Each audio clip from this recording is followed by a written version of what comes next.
आप सब ठीक होंगे और मेरी दुआ भी है अल्लाह पाक आप सबको सेहत दे।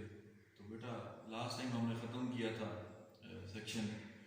आपका 88 जिसमें हमने सेल पढ़ा था कि अगर आपके एरियर जो हैं वाजबात भी बकाए हैं तो वो अदा नहीं करता तो रेवेन्यू ऑफिसर साहब के पास इख्तियार है कि जो उसकी लैंड है, उसकी जो होल्डिंग है, जिसका वो मालिक है, उसको क्या कर सकते हैं, सेल कर सकते हैं। अब नेक्स्ट सेक्शन हमारा है 89। तो पहली बात बेटा ये 89 से शुरू कर रहा हूँ। ये नंबर 1 ये चीज़ है, ये आपने जितनी भी बातें आपने इसको देखनी है तो आपकी ये स्लाइड नंबर 1। अब जब वो सेल करेगा, ठीक है, जब उसकी प्रॉपर्टी डिफॉल्टर की जो प्रॉपर्टी थी, आपका रेवेन्यू ऑफिसर क्या करेगा, सेल करेगा। तो सेल का प्रोसीजर 92 में आ रहा है, उसको भी हम आज ही देखेंगे। तो पहली बात ये बेटा, जब वो सेल करेगा कौन सी प्रॉपर्टी, उस डिफॉल्टर की प्रॉपर्टी, तो उस प्रॉपर्टी पे पहले अगर कोई इनकम्बरेंसेस थे, कोई चार्जेस थे, उसने कोई कर्जा लिया हुआ था, उसने कोई लीज पे उसको या कोई मॉर्गेज या किसी भी किस्म का उस प्रॉपर्टी पे ऑलरेडी उस पर क्या था, कोई चार्ज था जो डिफॉल्टर ने पहले ही उस लैंड पे उसको कहीं रेंट रखवाया हुआ था, गिरवी रखवाया हुआ था। लेकिन जब इसको सेल के लिए आपकी रेवेन्यू ऑफिसर डिक्लेयर करेगा और उसकी सेल करेगा, तो याद रखिएगा जो प्रॉपर्टी अंडर सेक्शन 88 सेल होगी उस पर कोई भी चीज़ है, आपका कोई इनकम्बरेंस है, कोई ग्रांट है, कोई कॉन्ट्रैक्ट है, क्या होगा, जो किसी उस बंदे के अलावा जो सपोज वो जो प्रॉपर्टी सेल हो रही है वो मैं परचेज कर रहा हूँ, मैं परचेज कर रहा हूँ, उस डिफॉल्टर की प्रॉपर्टी मैं परचेज कर रहा हूँ, तो याद रखिएगा उस पर पहले जितने भी इनकम्बरेंसेस होंगे ना वो मेरे पे लागू नहीं होंगे, वो क्या हो जाएंगे, शैल बी वाइड, जो ऑलरेडी उस पे होंगे मेरे अलावा। मैंने तो अपनी प्रॉपर्टी परचेज करनी है और मैंने प्रॉपर्टी लेनी है किस चीज़ से, रेवेन्यू ऑफिसर से। जब मैं property as a bona fide purchaser purchase करूंगा फ्रॉम द ऑक्शन, तो जो उस लैंड पे ऑलरेडी कोई भी क्या थे, चार्जेस थे, वो मेरे पे इम्प्लीमेंट नहीं होंगे, ना ही मैं उनको अदा करने का जिम्मेदार हूँ, क्योंकि मुझे जो ये प्रॉपर्टी मिल रही है ये ऑक्शन से मिल रही है और ना ही मुझे इस चीज़ को कोई मुझे इसको कंसर्न होगा। तो सेक्शन 89 बेटा इसी बात को बताता है कि effect of the sale on the encumbrances, ठीक है, जो प्रॉपर्टी ये सेल हो रही है, जो प्रॉपर्टी क्या हो रही है, सेल हो रही है अंडर सेक्शन 89, तो याद रखिएगा वो प्रॉपर्टी जो परचेजर है उस पर कोई भी चार्ज नहीं होगा, माँ सिवाय उन तमाम अखराजात के जो सेल के और उस प्रॉपर्टी का जो रियल मार्केट वैल्यू होगी, मैंने बस वो पे करके वो प्रॉपर्टी परचेज कर लेनी है। जो उस प्रॉपर्टी पे ऑलरेडी कोई पहले हमने डेफिनेशन पढ़ चुके हैं इनकम्बरेंसेस पे कि उसके by the way of contract, by the way of grant and by the way of any sort of any, आप समझते हो किसी भी किस्म का क्या था, कोई चार्ज था, ठीक है बेटा। जब मैं प्रॉपर्टी को बाई रेवेन्यू ऑफिसर पे from the revenue officer purchase करूंगा तो मेरे पे उसका कोई असरअंदाज नहीं होगा। जस्ट मैंने ऑक्शन में बोली देनी है, जितना खर्चा का उसके कॉस्ट होंगे मैं वो पे करूंगा और जो उसकी प्रॉपर्टी की वैल्यू पे करके मैंने प्रॉपर्टी ले लेनी है। उस पर जितने भी सपोज आपकी इनकम्बरेंसेस हैं वो किसके जिम्मे है, डिफॉल्टर के जिम्मे है, वो डिफॉल्टर नहीं पे करते हैं। नंबर 1 आप लोगों ने बड़ी डिस्कशन रख दी सेक्शन 89 सब सेक्शन 2 में कि ये वाली बात जो है ना, ये वाली बात इन दो इंस्टांसेस को क्या करेगी, इफेक्ट नहीं करेगी। पहली बात तो मैं बता दूं कि जहाँ पे कमिश्नर साहब को बेहतर लगे, ये वाली बात जहाँ पे आपके कमिश्नर साहब को क्या लगे, बेहतर लगे कि ये जो तमाम एक्सपेंसेस या कोई भी एक ऐसा एक्सपेंसेस जो आपके कमिश्नर साहब समझते हैं कि that was into good faith या बेहतर है, इस चीज़ का खर्च अखराजात जो है इनकम्बरेंसेस इसको क्या करे, कंसिडर कर ले। समझ आ गई बात की। और दूसरी बात ये है कि उसकी प्रॉपर्टी किसके लिए थी, कोई भी फेयर रेंट के लिए, या वो जो फेयर रेंट था बेशक वो टेम्परेरी था या परपेचुअल था,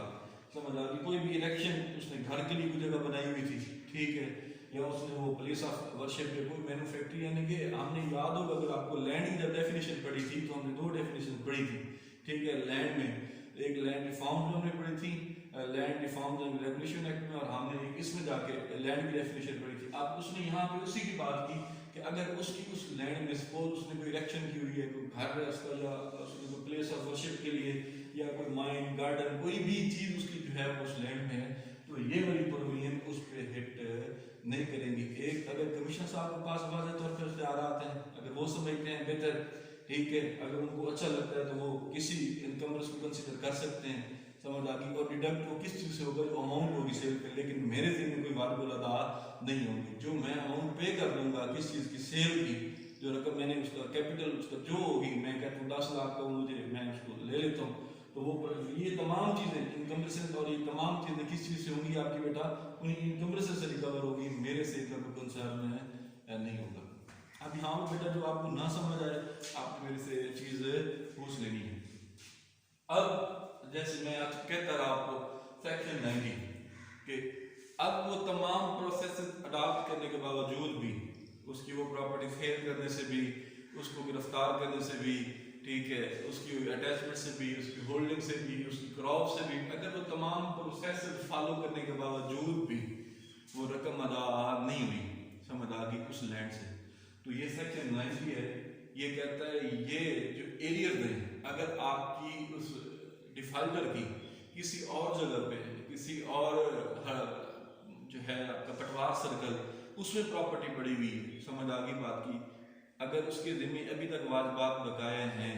तो याद रखिएगा सब सेक्शन 1 समझ आ गई बात की, वो यही कह रहा है कि if the arrears can not be recovered bye adopting the such processes mentioned under, the revenue officer may proceed under the provisions of this code against the property, immovable property in other patwar circles of the defaulter. अब इसी में उसने ये लिखा कि जैसे हमने यहाँ पे पढ़ा कि उस प्रॉपर्टी में भी कोई ग्रांट है या कोई कॉन्ट्रैक्ट है, उसको भी वो क्या कंसीडर नहीं करेगा, shall stand become या shall stand invalid। Revenue officer साहब उस प्रॉपर्टी पे भी अगर आपका डिफाल्टर भाग उसको मॉर्गेज करवा लेता है या कुछ कर देता है, तो याद रखिएगा वो भी क्या होंगे, वाइड होंगे। अब नेक्स्ट है जी कि जब भी आपका रेवेन्यू ऑफिसर क्या करेगा, उसको डिसाइड करने की सोच लेगा कि मैंने इस प्रॉपर्टी के खिलाफ एक्शन लेना है, तो first of all he has to issue the proclamation. जब उसकी विशाख वो दूसरी जायदाद को भी सेल करने जा रहा है, तो याद रखिएगा उसकी भी प्रोक्लेमेशन अनाउंस करेगा। जैसे आप पहले प्रोसीजर पढ़ चुके हैं, प्रोक्लेमेशन के बाद जो भी उसकी तमाम चीज़ें होंगी, ट्रांसफर ये जो भी होगा उसको एट दैट टाइम में बताएगा। अच्छा, अब इसके बाद अगर आपके जो डिफाल्टर साहब है उनको ख्याल आ जाता है आपके साथ सेक्शन 3 में कि रेवेन्यू ऑफिसर साहब के पास चले जाते हैं आपके डिफाल्टर साहब और जाके अपनी तमाम अमाउंट पे कर देते हैं, तो किसी भी टाइम आपका रेवेन्यू ऑफिसर जो है उस प्रोक्लेमेशन को क्या कर सकता है, विड्रॉ कर सकता है। याद रखिए उस प्रोक्लेमेशन को क्या कर सकता है, विड्रॉ कर सकता है और उस सेल को रोक सकता है, लेकिन शर्त ये है जब तक वो आपकी अमाउंट पे नहीं करेगा उस टाइम तक वो ना विड्रॉ करेगा ना उसको क्या करेगा, रोकेगा। विड्रॉल उसी सूरत में होगी जब डिफाल्टर आपको जाके वो पैसे पे करेगा और रेवेन्यू ऑफिसर साहब को मुतमईन कर देगा, और रेवेन्यू ऑफिसर साहब एट दैट टाइम किसी भी वक्त वो क्या कर सकते हैं, इस प्रोक्लेमेशन को विड्रॉ भी कर सकते हैं और सेल को रोक भी सकते हैं। अच्छा, अब अगर इस प्रॉपर्टी की अंडर सेक्शन 90 प्रोक्लेमेशन हो जाती है कि रेवेन्यू ऑफिसर साहब उस डिफाल्टर की दूसरी भी जो गैर मनकूला जायदाद है, इमूवेबल प्रॉपर्टी है, उसके खिलाफ भी एक्शन लेने जा रहे हैं। क्या जा रहे हैं, प्रोक्लेमेशन को अगर आपको याद हो तो 30 डेज का हमने नोटिस आपको वहाँ पे हमने टाइम लिमिटेशन पढ़ा था। अगर इस दौरान आपका डिफाल्टर क्या कर देता है, उस प्रॉपर्टी पे कब्जा ले लेता है, उस प्रॉपर्टी का हिब्बा कर देता है, गिफ्ट कर देता है, उस प्रॉपर्टी क्या कर देता है, सेल कर देता है, या कोई और तरीके से उस पर कोई चार्ज लेके आ जाता है, लेकिन शर्त यह है कि उस प्रॉपर्टी की प्रोक्लेमेशन अनाउंस हो चुकी होती है। उस प्रोक्लेमेशन के अनाउंस होने के बाद वो इनमें से कोई भी अगर एक ऐसा एक्ट करता है, तो याद रखिएगा any instance, any of them, whether gift, whether mortgage और वेदर लीज और सेल शैल बिकम वाइड। ये बात याद रखिएगा। कोई भी होशियारी अगर डिफाल्टर आपको करता है तो रेवेन्यू ऑफिसर साहब के पास इख्तियार है कि उसको क्या कर सकते हैं, रोक सकते हैं, उसको नल एंड वाइड डिक्लेयर कर सकते हैं। और याद रखिएगा जब भी रेवेन्यू ऑफिसर आपका अंडर सेक्शन 90 प्रोसीड करता है against other immovable property which belongs to the such defaulter will adopt the same procedure in this which is mentioned under this code। जैसे इस कोड में बता दिया गया, इस एक्ट में बता दिया गया, इसी तरीके से उसकी दूसरी प्रॉपर्टी के खिलाफ भी जो होगा वो एक्शन है सेम मिलेगा। अब यहाँ पे बेटा ये है इफेक्ट ऑफ इनकम सेक्शन 89 और ये सेक्शन 90। इसके मुताबिक आप आपको कोई बेटा बात समझ ना आए तो आप मुझे मैसेज करके मेरे से पूछ सकते हैं, फिर भी आपको समझा रहा हूँ। उसके बाद नेक्स्ट है नंबर 2। आज इंशाल्लाह ये शेयर करके मैं इसको मुकम्मल करूँगा। जहाँ पे आपको समझ ना आए, मैं तो आपको पहले भी बेटा बता रहा हूँ कि आपने इस चीज़ को परेशानी नहीं लेनी। तो जैसे है आपको जैसे भी हो, मकसद आपको समझाना है। ये चीज़ें जहाँ पे आपको समझ आ जाए आप वेल एंड गुड, अगर आपको ना समझ तो आप मेरे से पूछ सकते हैं।